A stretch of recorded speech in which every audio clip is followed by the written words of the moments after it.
നമ്മുടെ ബിരിയാണി റെഡിയാക്കാൻ വേണ്ടിയിട്ട് ഞാനിവിടെ 2 വലിയ സവാള നല്ല കനം കുറച്ചിട്ട് സ്ലൈസ് ചെയ്തെടുത്തിട്ടുണ്ട്. പിന്നെ വേണ്ടത് തക്കാളി കേട്ടോ, ഒരു 3 തക്കാളി എടുത്തിട്ടുണ്ട്.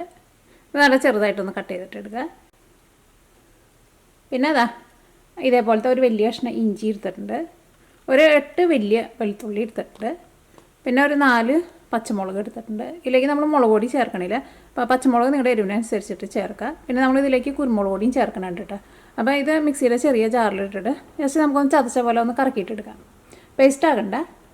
എടുക്കുമ്പോൾ ഇതേപോലത്തെ 3 തക്കാളി തന്നെ എടുക്കണം കേട്ടോ. കാരണം എന്നാൽ മാത്രമേ നമ്മുടെ ബിരിയാണിക്ക് ആവശ്യത്തിനുള്ള ഗ്രേവി കിട്ടുള്ളൂ. കാരണം നമ്മൾ ചിക്കനൊക്കെ വെച്ചിട്ടുള്ള ബിരിയാണി ഉണ്ടാക്കണമെന്ന് വെച്ചിട്ടുണ്ടെങ്കിൽ ചിക്കനൊക്കെ ചേർക്കുമ്പോൾ കുറച്ചുകൂടി നല്ല തിക്കായിട്ടുള്ള ഗ്രേവി കിട്ടുള്ളൂ.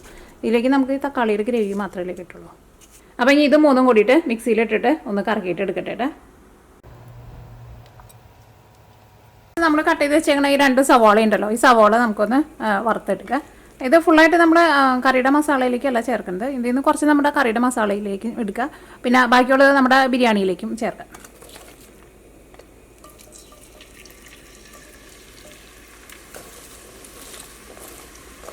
അപ്പോൾ ഞാനിവിടെ സൺഫ്ലവർ ഓയിലാട്ടോ ഇത് വറുത്തിട്ട് എടുക്കുന്നത്, വെജിറ്റബിൾ ഓയിൽ.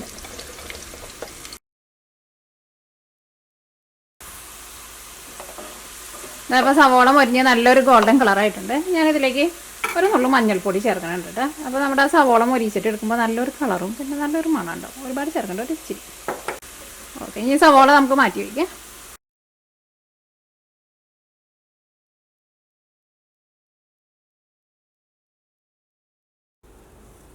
അപ്പോൾ നമ്മുടെ സവോള വറുത്തെടുത്തിട്ടുണ്ട്. സവോള നിങ്ങൾക്ക് വേണമെന്ന് വെച്ചിട്ടുണ്ടെങ്കിൽ കുക്കറിൽ ഇട്ടിട്ടാണെങ്കിൽ വറുത്തിട്ട് എടുക്കട്ടെ. ഞാൻ കുറച്ച് വലിയ പാനിലിട്ടിട്ട് പെട്ടെന്ന് ഒറ്റ ട്രിപ്പിന് വറുക്കാൻ വേണ്ടിയിട്ട് ചെയ്തതാണ്. അപ്പോൾ നമ്മുടെ ബിരിയാണി നമ്മൾ റെഡിയാക്കാൻ വേണ്ടിയിട്ട് പോകുന്നത് കുക്കറിൽ വെച്ചിട്ടാണ് ചെയ്യുന്നത്. അപ്പോൾ ഞാൻ നമ്മളെ സവോള വറുത്തിരുന്ന ആ സെയിം ഓയിലാട്ടോ ഈ കുക്കറിലേക്ക് ഒഴിക്കാൻ വേണ്ടിയിട്ട് പോകുന്നത്. പിന്നെ ഈ ഓയിൽ അങ്ങനെ കരിഞ്ഞ് പോഞ്ഞിട്ടൊന്നുമില്ലല്ലോ.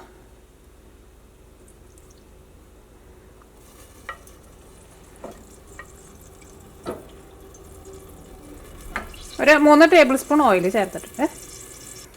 അപ്പോൾ ഈ നമ്മുടെ ബിരിയാണിയിലേക്ക് മുട്ട ചേർക്കണമല്ലോ. അപ്പോൾ ഞാൻ ഓൾറെഡി മുട്ട പുഴുങ്ങി വെച്ചിട്ടുണ്ട്. അപ്പോൾ അത് നമുക്ക് കുറച്ച് ഓയിലിട്ടിട്ട് നമ്മളൊന്ന് മസാലയിലൊന്ന് ചെറുതായിട്ടൊന്ന് മൊരിച്ചിട്ട് എടുക്കില്ലേ, അതേപോലെ മൊരിച്ചിട്ട് എടുക്കുക. അപ്പോൾ നമുക്ക് ഈ ഓയിലിലേക്ക് ഒരു ഇച്ചിരി മഞ്ഞൾപ്പൊടി ചേർക്കുക. ഒരുപാടൊന്നും വേണ്ട, ഒരു ഇച്ചിരി. പിന്നെ ഒരു 1/4 ടേബിൾ സ്പൂൺ മുളക് പൊടി. തീ നന്നായിട്ട് കുറച്ച് വെച്ചോട്ടോ, അല്ലെങ്കിൽ പെട്ടെന്ന് അങ്ങോട്ട് ഇടുമ്പോൾ തന്നെ എല്ലാനായിട്ട് കരി. ഞാനിവിടെ ലോ ഫ്ലെയിമിലാട്ടോ വെച്ചേക്കുന്നത്. ഈ ഞാൻ പുഴുങ്ങി വെച്ചേക്കണ മുട്ട ഇതിലേക്ക് ഇടട്ടെ. അപ്പോൾ 5 മുട്ടയിട്ടോ ഞാൻ എടുത്തേക്കുന്നത്. അല്ലെങ്കിൽ നിങ്ങൾക്ക് മുട്ട എത്ര വേണമെന്ന് വെച്ചിട്ടുണ്ടെങ്കിൽ അത്രയ്ക്ക് എടുക്കുക. പിന്നെ ഒരു പുഴുങ്ങിയ മുട്ട ഞാൻ മാറ്റി വെച്ചിട്ടുണ്ട്, അത് നമുക്ക് പിന്നെ ചേർക്കാം. അപ്പോൾ മുട്ട ഈ ഓയിലിൽ കിടന്നിട്ട് ഒന്ന് ചെറുതായിട്ടൊന്ന് മൊരിഞ്ഞ പോലെ വരട്ടെ. കുറേ നേരം ഇട്ടിട്ട് മുട്ട മൊരിക്കരുത് കേട്ടോ. അപ്പോൾ മുട്ട പൊട്ടാനുള്ള ചാൻസ് കൂടുതൽ. അപ്പോൾ മുട്ട ഓയിലിൽ കിടന്നിട്ട് ഒന്ന് ചെറുതായിട്ടൊന്ന് മൊരിഞ്ഞ് വന്നിട്ട് അപ്പോൾ ഇനി ഇത് മാറ്റി വയ്ക്കുക.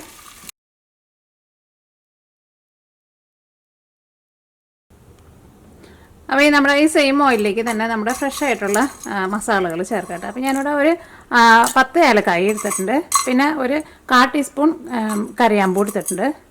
ഇത് പിന്നെ ഇതേപോലത്തെ ചെറിയ ചെറിയ പീസുകൾ കേട്ടോ, കറുകപ്പട്ട ഇത്രയ്ക്ക് എടുത്തിട്ടുണ്ട്. ഞാൻ ഇതിലേക്ക് തക്കോലം ചേർക്കണില്ല കേട്ടോ. നിങ്ങൾക്ക് വേണമെന്ന് വെച്ചിട്ടുണ്ടെങ്കിൽ ഒരു തക്കോലം കൂടിയിട്ട് ചേർത്തോ. അപ്പോൾ ഈ മസാലകൾ നന്നായിട്ടൊന്ന് ചൂടാവട്ടെ. കറിയാമ്പൂ 1/4 ടീസ്പൂൺ ആട്ടോ ചേർത്തത്. അതൊരു എണ്ണ എടുക്കാമെന്ന് വെച്ചിട്ടുണ്ടെങ്കിൽ ഒരു 11-12 എണ്ണം ഉണ്ടാവും. എനിക്കിഷ്ടമാണ് നമ്മൾ ബിരിയാണി കഴിക്കുമ്പോൾ ഇടയ്ക്കൊന്ന് ചെറുതായിട്ടൊന്ന് കടിക്കാൻ വേണ്ടിയിട്ട് കിട്ടുന്നുണ്ട്. അപ്പോൾ നിങ്ങൾക്ക് അത്രയ്ക്ക് വേണ്ടതെന്ന് വെച്ചിട്ടുണ്ടെങ്കിൽ കുറച്ച് ചേർത്തു. ഈ ഒരുപാട് കൂട്ടി വയ്ക്കരുത് കേട്ടോ. കാരണം മുട്ട നമ്മൾ വറുത്തെടുത്ത് കഴിഞ്ഞപ്പോൾ അതിലേക്ക് നമ്മൾ മുളക് പൊടിയൊക്കെ ചേർത്തിട്ടുണ്ടല്ലോ. അപ്പോൾ കുറേ തീ അങ്ങോട്ട് കൂട്ടി വെച്ചിട്ടുണ്ടെങ്കിൽ അത് പെട്ടെന്ന് കരിക്കും കേട്ടോ. അപ്പോൾ നമ്മുടെ മസാലകൾ നന്നായിട്ട് മുരിഞ്ഞിട്ടുണ്ട്. ഇനി നമ്മൾ ഇഞ്ചിയും വെളുത്തുള്ളിയും പച്ചമുളകും കൂടിയിട്ട് മിക്സിയിലിട്ടിട്ട് നമ്മൾ ഒന്ന് കറക്കി വെച്ചിട്ടില്ല, അത് ചേർക്കാം കേട്ടോ. ഈ ഓയിലിൽ കിടന്നിട്ട് ഒന്ന് നന്നായിട്ടൊന്ന് മുരിഞ്ഞ് വരട്ടെ. എൻ്റെ ട്രൈപോഡിനെ കുറച്ച് ഹൈറ്റ് കുറവാണ്, അപ്പോൾ അതുകൊണ്ട് തന്നെ കുക്കറിലേക്ക് ഫുള്ളായിട്ട് അങ്ങോട്ട് കിട്ടുന്നുണ്ടെന്ന് അറിയില്ല. എൻ്റെ അടുത്ത് വേറെ ട്രൈപോഡ് ഉണ്ടായിരുന്നു, അത് ഞാൻ നാട്ടിൽ പോയപ്പോൾ അവിടെ വെച്ചിട്ട് പോകുന്നു. വേറെ ഒരെണ്ണം വാങ്ങണമെന്ന് എപ്പോഴും വിചാരിക്കും, പക്ഷേ എപ്പോഴും മറക്കും. ഇത് കുക്കറായതുകൊണ്ട് കുറച്ച് ഡീപ്പാണല്ലോ.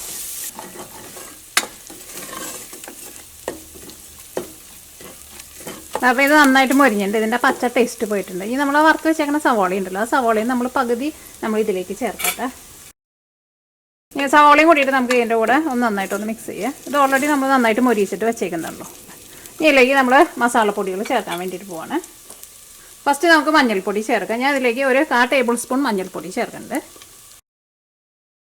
അപ്പോൾ മഞ്ഞൾപ്പൊടി ഞാൻ നന്നായിട്ട് മൊരിഞ്ഞിട്ടുണ്ട്. ഇതിലേക്ക് നമുക്ക് മല്ലിപ്പൊടി ചേർക്കാം. ഇതിലേക്ക് നമ്മൾ മുളക് പൊടി ചേർക്കണില്ല കേട്ടോ. അപ്പോൾ അതിന് വേണ്ടിയിട്ടാണ് നമ്മൾ പച്ചമുളക് ചേർത്തത്. മല്ലിപ്പൊടി ഇതേപോലെ ഇങ്ങനെ ടേബിൾ സ്പൂണിൽ ഇങ്ങനെ കുമ്പാരം പോലെ എടുക്കുന്നുണ്ട്. ഒരു 1.25 ടേബിൾ സ്പൂൺ ചേർക്കുന്നുണ്ട്. അപ്പോൾ മല്ലിപ്പൊടി ഇതിനകത്ത് കിടന്ന് നന്നായിട്ട് മൊരിഞ്ഞിട്ടുണ്ട്. ഇതിലേക്ക് നമ്മൾ കട്ട് ചെയ്ത് വെച്ചാൽ തക്കാളി ഉണ്ടല്ലോ, തക്കാളി ചേർക്കട്ടെ. ഇതിലേക്ക് നമുക്ക് ആവശ്യത്തിന് ഉപ്പ് ചേർക്കാം. ഇതിലേക്ക് ഞാനിവിടെ ഒരു 1/4 ടേബിൾ സ്പൂൺ കുരുമുളകും ചേർക്കുന്നുണ്ട്. ഇനി നമുക്ക് ഇതിലേക്ക് 3/4 ടേബിൾ സ്പൂൺ ഗരം മസാല ചേർക്കാം. നിങ്ങൾ ബിരിയാണി മസാലയാണ് ചേർക്കുന്നതെന്ന് വെച്ചിട്ടുണ്ടെങ്കിൽ ബിരിയാണി മസാല ചേർക്കാം. ഇതിലേക്ക് കുറച്ച് മല്ലിയിലയും പുതിനയിലയും ചേർക്കാം.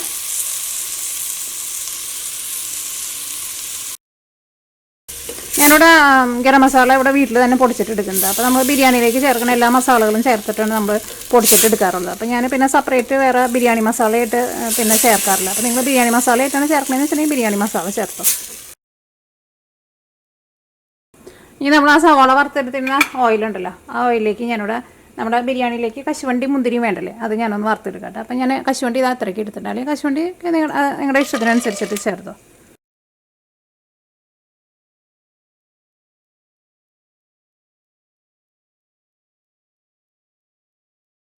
അപ്പോൾ നമ്മുടെ തക്കാളിക്ക് നന്നായിട്ട് വെന്ത് ഉടഞ്ഞിട്ടുണ്ട്. ഇതിലേക്ക് നമുക്ക് തൈര് ചേർക്കാം. നല്ല പുളിയുള്ള തൈരാന്ന് വെച്ചിട്ടുണ്ടെങ്കിൽ ഒരു 2 ടേബിൾ സ്പൂൺ ചേർക്കാം. അധികം പുളിയില്ലാത്ത തൈരാന്ന് വെച്ചിട്ടുണ്ടെങ്കിൽ ഒരു 3 ടേബിൾ സ്പൂൺ തൈര് ചേർക്കാം. ഇതിലേക്ക് ഒരു 4 ടേബിൾ സ്പൂൺ തൈര് ചേർത്തിട്ടുണ്ട്. കാരണം ഇവിടുത്തെ ഈ തക്കാളിക്ക്, ഇവിടെ കിട്ടുന്ന തക്കാളിക്ക് നമ്മുടെ നാട്ടിലെ തക്കാളിയുടെ അത്രയ്ക്ക് പുളി ഉണ്ടാവില്ല. അപ്പോൾ നിങ്ങൾ തൈര് അതനുസരിച്ചിട്ട് നിങ്ങളൊന്ന് അഡ്ജസ്റ്റ് ചെയ്ത് ചേർക്കണം കേട്ടോ. പിന്നെ നാട്ടിലെ തൈരൊക്കെ ആകുമ്പോൾ നല്ല പുളിയും ഉണ്ടാവുമല്ലോ. ഈ തൈര് ചേർത്ത് കഴിഞ്ഞിട്ട് ഇത് നന്നായിട്ടൊന്ന് ചൂടാവട്ടെ. ഇതിലേക്ക് ഞാനിവിടെ ബസ്മതി റൈസ് ചേർക്കുന്നത് നമ്മുടെ 250 ml മെഷീൻ കപ്പിൽ 2 കപ്പ് ബസ്മതി റൈസ് ആയിട്ടാണ് ചേർക്കുന്നത്. അത് ഞാൻ കഴുകി ഒരു 10 മിനിറ്റ് വെള്ളത്തിൽ കുതിരാൻ വേണ്ടിയിട്ട് വെച്ചിട്ടുണ്ടായിരുന്നു. കറി റെഡിയാക്കാൻ പോകുന്നതിന് മുമ്പ് ഞാൻ കഴുകിയിട്ട് വെള്ളം ഒഴിച്ച് വെച്ചിട്ടുണ്ട്. അപ്പോൾ ഒരു 10 മിനിറ്റ് നന്നായിട്ടൊന്ന് തിളച്ചോട്ടെ കേട്ടോ. ഇപ്പോൾ ഒരു തള വന്നിട്ടുണ്ട്. ഇനി നമ്മളൊരു മുട്ട നമ്മൾ എടുത്ത് വെച്ചിട്ടുണ്ടായില്ലേ, ഈ മുട്ട നമുക്ക് ഇതിലേക്ക് ഒന്ന് പൊടിച്ചിട്ട് ചേർക്കാം. അപ്പോൾ നമ്മുടെ ബിരിയാണിക്ക് ആ മുട്ടയുടെ നല്ലൊരു ടേസ്റ്റൊക്കെ കിട്ടും. കൈ കൊണ്ട് ജസ്റ്റ് ഇങ്ങനെ ഒന്ന് പൊടിച്ചിട്ട് ചേർക്കാം.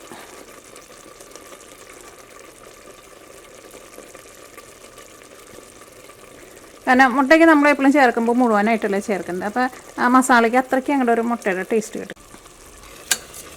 ഈ സമയത്ത് നിങ്ങളൊന്ന് ടേസ്റ്റ് നോക്കാം കേട്ടോ. ആ ഗരം മസാലയുടെ ഒരു ടേസ്റ്റൊക്കെ കുറവ് പോലെ തോന്നുന്നുണ്ടെങ്കിൽ നിങ്ങൾ അതനുസരിച്ചിട്ട് ഗരം മസാല ചേർത്തിട്ട് അഡ്ജസ്റ്റ് ചെയ്യണം കേട്ടോ. ഇതിലേക്ക് നമ്മൾ റൈസ് വേവിക്കാനുള്ള വെള്ളം ചേർക്കുകയാണ്. അപ്പോൾ 1 കപ്പ് റൈസിന് 1.5 കപ്പ് വെള്ളം. അപ്പോൾ 2 കപ്പ് റൈസെല്ലാം എടുത്തേക്കുന്നത്. അപ്പോൾ 3 കപ്പ് വെള്ളം, നല്ല തിളച്ച വെള്ളം വേണം ചേർക്കാൻ വേണ്ടിയിട്ട്. നമ്മൾ വെള്ളം ചേർക്കട്ടെ.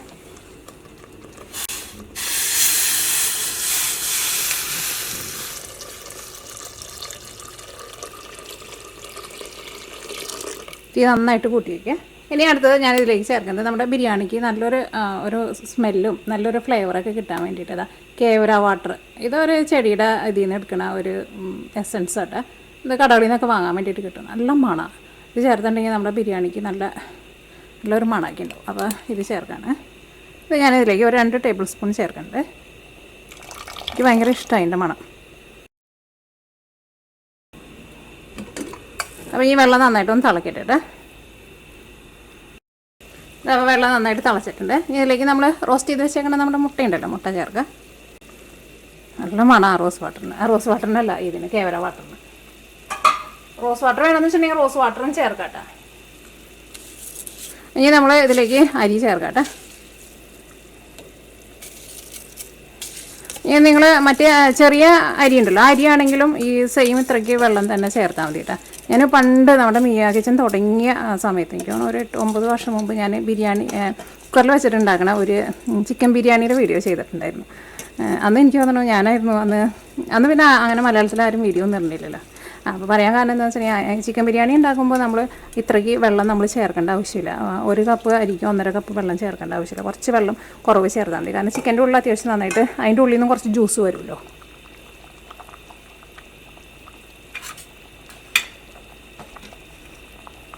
ഇതിലേക്ക് ആവശ്യത്തിന് ഉപ്പ് ചേർക്കാം. ഉപ്പ് ഒരു പൊട്ടിക്കൊന്ന് കൂടി നിന്നോട്ടെ കേട്ടോ. ഇനി അതിലേക്ക് കുറച്ച് മല്ലിയിലയും പുതിനയിലയും ചേർക്കണ്ട്. പിന്നെ നമ്മൾ വറുത്ത് വെച്ചേക്കണ നമ്മുടെ സവോള ഉണ്ടല്ലോ, സവോളയും ചേർക്കണ്ട്. കുറച്ച് സവോള ഞാൻ മാറ്റി വെച്ചിട്ടുണ്ട്. പിന്നെ നമ്മൾ വറുത്ത് കോരി വെച്ചേക്കണ നമ്മുടെ കശുവണ്ടി മുന്തിരി ഉണ്ടല്ലോ, അതിൽ നിന്നും കുറച്ച് ഞാനിപ്പോൾ ചേർക്കുന്നുണ്ട്.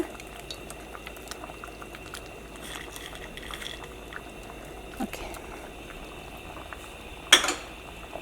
അപ്പോൾ അരി ചേർത്ത് കഴിഞ്ഞിട്ട് നന്നായിട്ട് തിളച്ചിട്ടുണ്ട്. ഇനി നിങ്ങളുടെ കയ്യിൽ ഏത് അടുപ്പാണ് ഏറ്റവും ചെറിയ അടുപ്പെന്ന് വെച്ചിട്ടുണ്ടെങ്കിൽ ആ അടുപ്പിലേക്ക് വയ്ക്കുക. എന്നിട്ട് ഏറ്റവും ചെറിയ തീയിൽ വേണം വയ്ക്കാൻ വേണ്ടിയിട്ട്. ഒരു 20 മിനിറ്റ് മീഡിയം ഫ്ലെയിമിൽ വെച്ചിട്ട് വിസിലടുപ്പിക്കാൻ വേണ്ടിയിട്ട് നിൽക്കരുത്. കാരണം വിസിലടുപ്പിക്കാൻ വേണ്ടി നിന്നിട്ടുണ്ടെങ്കിൽ ചിലപ്പോൾ അടിയിൽ പിടിക്കും. പിന്നെ നമ്മളൊക്കെ ഇപ്പോൾ ഉപയോഗിക്കുന്നത് ഈ സ്റ്റീലിൻ്റെ കുക്കറാണല്ലോ. അപ്പോൾ അതുകൊണ്ട് തന്നെ സ്റ്റീലിൻ്റെ കുക്കറിൽ വെച്ചിട്ട് നമ്മൾ മീഡിയം ഫ്ലെയിമിൽ വെച്ചിട്ട് വിസിലടുപ്പിച്ചിട്ടുണ്ടെങ്കിൽ ചിലപ്പോൾ വിസിൽ വരികയും ചെയ്യില്ല, പെട്ടെന്ന് അടിയിൽ പിടിക്കുകയും ചെയ്യും. അപ്പോൾ ഞാനിവിടെ ഞാനിപ്പോൾ വെച്ചേക്കുന്നത് എൻ്റെ ചെറിയ അടുപ്പിലാണ് വെച്ചേക്കുന്നത്. തീ നന്നായിട്ട് കുറച്ച് വെച്ചിട്ടുണ്ട്. അപ്പോൾ നമുക്ക് വെയിറ്റ് ഇട്ടിട്ട് തന്നെയാണ് നമ്മൾ മൂടി വയ്ക്കുന്നത്. 20 മിനിറ്റ് നിങ്ങൾ സമയം നോക്കിക്കോട്ടെ. 20 മിനിറ്റ് കഴിഞ്ഞ് കഴിയുമ്പോൾ തീ ഓഫ് ചെയ്യുക. അത് കഴിഞ്ഞിട്ട് കുക്കറിൻ്റെ ഉള്ളിൽ നന്നായിട്ട് സ്റ്റീം ഉണ്ടാവും. അപ്പോൾ സ്റ്റീം മുഴുവനും പോയി കഴിഞ്ഞിട്ട് സ്റ്റീം മുഴുവൻ പോയി കഴിഞ്ഞിട്ട് ഒരു 5 മിനിറ്റും കൂടി വെയിറ്റ് ചെയ്യുക. അത് കഴിഞ്ഞിട്ട് മാത്രം കുക്കർ തുറന്നാൽ മതി. അപ്പോൾ നമുക്ക് കറക്റ്റ് നല്ല പാകത്തിന് ഒട്ടും അടിയിൽ പിടിക്കാണ്ട് നമുക്ക് വെന്ത് കിട്ടും. അപ്പോൾ നമ്മൾ 20 മിനിറ്റ് ലോ ഫ്ലെയിമിൽ വെച്ചിട്ടുണ്ടായിരുന്നു. അത് കഴിഞ്ഞിട്ട് 20 മിനിറ്റ് കഴിഞ്ഞപ്പോൾ തീ ഓഫ് ചെയ്തു. അത് കഴിഞ്ഞിട്ട് ഒരു 5 മിനിറ്റ് ഇപ്പോൾ കഴിഞ്ഞിട്ടുണ്ട് കേട്ടോ.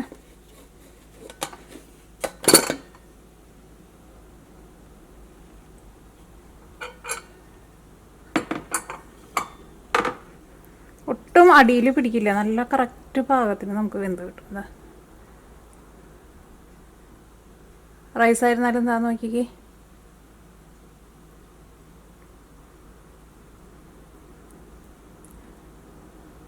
ഞങ്ങളുടെ അടുത്ത് മല്ലിയിലയും പുതിനയിലയൊക്കെ ഉണ്ടെന്ന് വെച്ചിട്ടുണ്ടെങ്കിൽ കുറച്ച് കൂടുതൽ ചേർത്തോട്ടെ. എൻ്റെ അടുത്ത് അധികം ഉണ്ടായിരുന്നില്ല.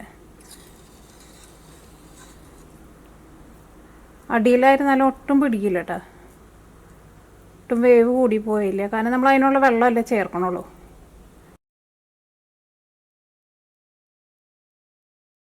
പിന്നെ അതിലേക്ക് നമ്മൾ ഒരു പുഴുങ്ങിയ മുട്ട നമ്മൾ ഒന്ന് ഉടച്ചിട്ടും ചേർത്തിട്ടുണ്ടായിരുന്നില്ലേ. അങ്ങനെ ചേർക്കുമ്പോൾ നല്ല മുട്ടയുടെ നല്ലൊരു ടേസ്റ്റ് കിട്ടുകയും ചെയ്യും നമ്മൾ റൈസിനൊക്കെ.